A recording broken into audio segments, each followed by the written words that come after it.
Deputy Paul Murphy, please. Thanks, Ciaran Corla. Today we have news about fire defects at one of the largest housing developments in the state, at the Phoenix Park Racecourse. Up to 550 apartments are affected by major deficiencies, which would mean that fire could race through the common areas and spread into other apartments. These are just some of the 100,000 apartments and duplexes around the state affected by latent defects. The vast majority of apartments built over the course of the last 3 decades are affected. People affected are facing bills of up to €67,500 in some cases, and most don't even know it yet. Even more importantly, many are living in unsafe apartments. On prime time last week, Philip, who lives in the Crescent in Park West, spoke about his fear. He lives in the 5th floor and he wouldn't be able to make it down in time to escape a fire. Minister, we have multiple potential Grenfells in this country. And how did we get here? Where a big majority of these apartments are unsafe. Because of a regime of self-certification introduced first by Fine Gael and then passed by a Fianna Fáil government.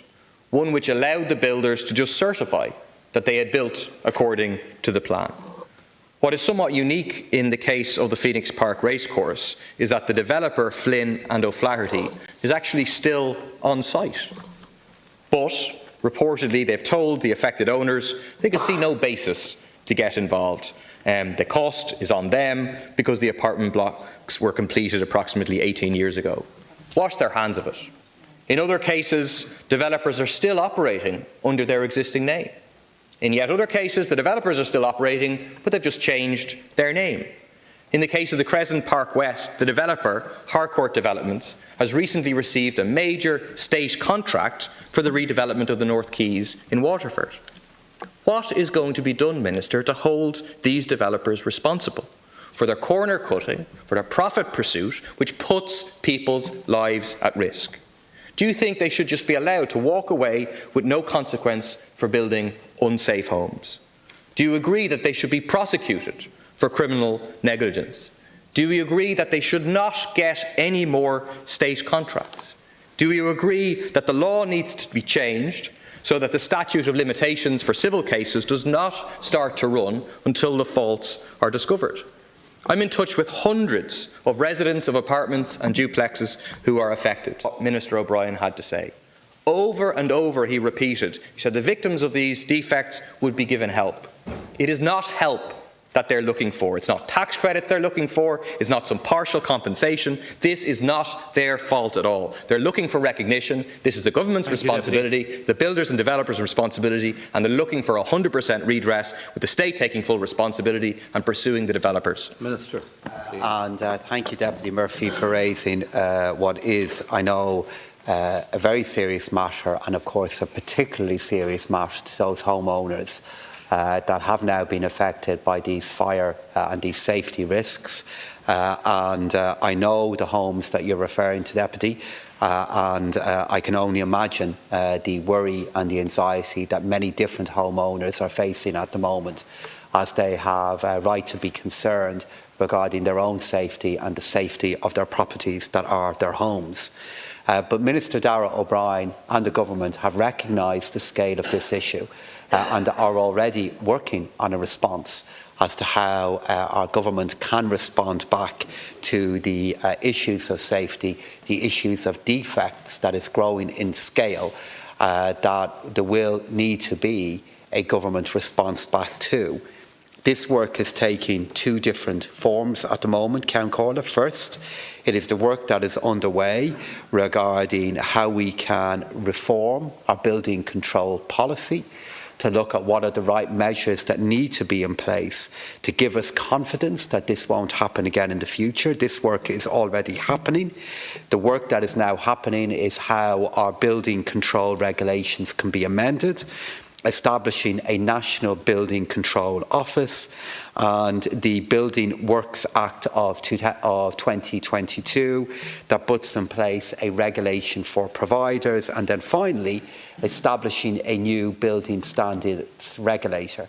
So this work is now happening at the moment. It is happening to look at how the issues that Deputy Murphy is raising at the moment, how we can prevent those happening in the future, and if they do happen, how we can be clear on what the response back.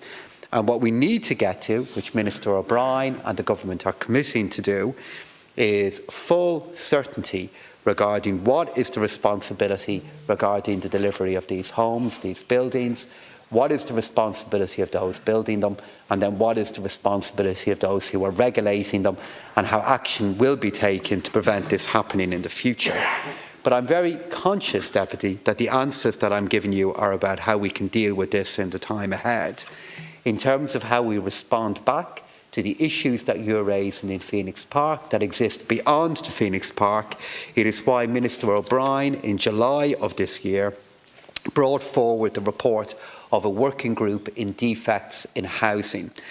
This demonstrated to us the scale of the issue, the risk that we could have between 62,500 and 100,000 homes, apartments, duplexes, houses affected by this, and in that work noting that indeed it is fire safety defects that could be the most serious issue. A working group has now been established to respond back to that report, and I expect that we're going to get the conclusions from that working group very shortly, that will put in place a national framework for the government to respond back to the huge difficulties that Deputy Murphy is raising here today. Thanks. These developers have cost people and are going to cost people bills of 20,000, 30,000, 70,000 euros. Offloading responsibility from themselves onto ordinary people who simply cannot afford it. More than that, they have put people's lives at risk by their actions, and yet they're still in operation. In this case, they're still in operation on the same site. How can that be allowed and able to wash their hands of it? How can Harcourt Developments be receiving massive state contracts, public money, after putting people's lives in danger and facing them with massive bills? The government needs to act to prevent this. They need to stop giving state contracts to these developers. Finally, in relation to the scheme, what I want to say to you and the government is that if the scheme that is brought before Cabinet before Christmas is anything less than 100% redress, it will not be accepted by the residents. You will have a Micah-style movement on your hands. This is 1 in every 20 homes in the state is affected by this issue. On the final Wednesday of this Dáil, on the 14th of December, the Not Our Fault campaign will be outside protesting. We hope to have seen the outlines by then. If there is not 100% redress, you will be facing a massive campaign on this issue. Murphy, one of the few things I'm certain on is regardless of what the government brings forward, it won't be enough for you.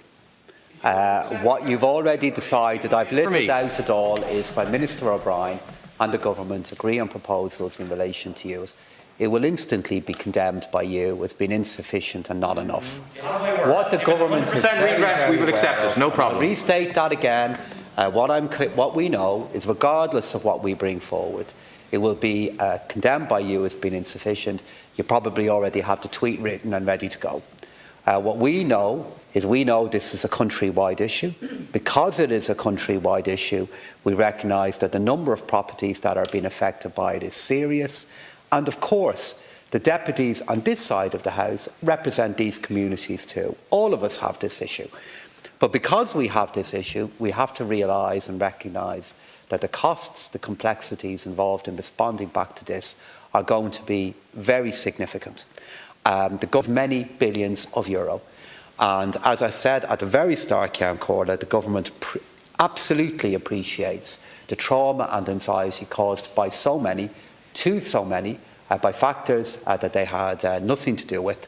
And what we will be bringing forward shortly is response back to the task force on defects in homes, and doing our very best to make a meaningful difference to those homeowners that have been affected by such a grave difficulty. Now we move to Deputy Peter Fitzpatrick.